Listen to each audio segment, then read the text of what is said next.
ನನ್ನ ಹೆಸರು ವಿದ್ಯಾಧೀಶಾಚಾರ್ ಅಂತ, ಉತ್ತರಾದಿ ನಾನು ನಿರ್ವಹಣಾಧಿಕಾರಿ.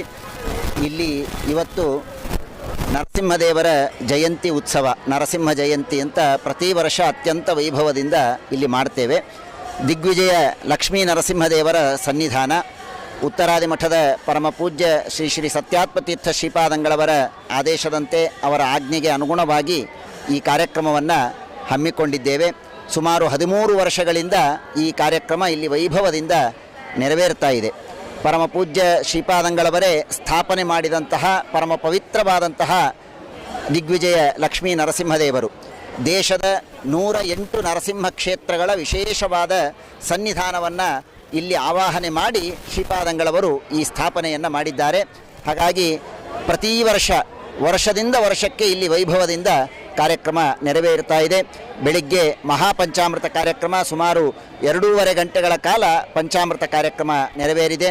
ಇನ್ನು ಮೇಲೆ ರಥೋತ್ಸವ ಕಾರ್ಯಕ್ರಮ, ಅನೇಕ ಭಜನಾ ಮಂಡಳಿಗಳು, ನೂರಾರು ಭಕ್ತರು, ಸಾವಿರಾರು ಜನ ಸಂಖ್ಯೆಯಲ್ಲಿ ಇಲ್ಲಿ ಸೇರಿ ಈ ಉತ್ಸವವನ್ನು ಆಚರಿಸ್ತಾರೆ. ಪ್ರತಿ ವರ್ಷ ಸುಮಾರು 10ರಿಂದ 12 ಸಾವಿರದವರೆಗೆ ಭಕ್ತರು ಇಲ್ಲಿ ತೀರ್ಥಪ್ರಸಾದವನ್ನು ಸ್ವೀಕಾರ ಮಾಡ್ತಾರೆ. ಬೆಳಿಗ್ಗೆಯಿಂದ ಪ್ರಾರಂಭವಾಗಿ ರಾತ್ರಿ 9 ಗಂಟೆಯವರೆಗೆ ನಿರಂತರವಾಗಿ ಪ್ರಸಾದ ವಿತರಣೆ ಇಲ್ಲಿ ನಡೆಯುತ್ತೆ.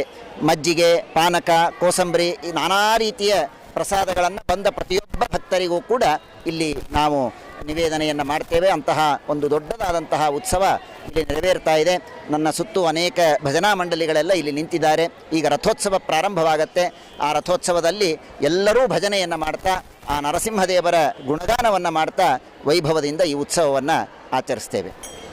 ಪ್ರಾಯ ಈ ಭಾಗದ ಎಲ್ಲ ನಮ್ಮ ಶಾಸಕರು ಹಾಗೂ ಸಂಸದರು ಪ್ರತಿಯೊಬ್ಬರೂ ಪ್ರತಿ ವರ್ಷ ಇಲ್ಲಿ ಬಂದು ದರ್ಶನವನ್ನು ಪಡೀತಾರೆ. ಸಾಯಂಕಾಲ ವಿಶೇಷವಾದಂತಹ ತೊಟ್ಟಿಲು ಪೂಜೆ ಇರ್ತದೆ. ಆ ಸಂದರ್ಭದಲ್ಲಿ ನಮ್ಮ ಪ್ರಾಂತದ ಎಲ್ಲ ಗಣ್ಯರು, ಪತ್ರಿಕಾ ಮಾಧ್ಯಮದವರು, ಇನ್ನನೇಕ ರಾಜಕೀಯ ವ್ಯಕ್ತಿಗಳು, ನ್ಯಾಯಾಧೀಶರು ಪ್ರತಿಯೊಬ್ಬರೂ ಕೂಡ ಪ್ರತಿ ವರ್ಷ ಇಲ್ಲಿ ಬಂದು ದರ್ಶನವನ್ನು ಮಾಡಿಕೊಳ್ತಾರೆ.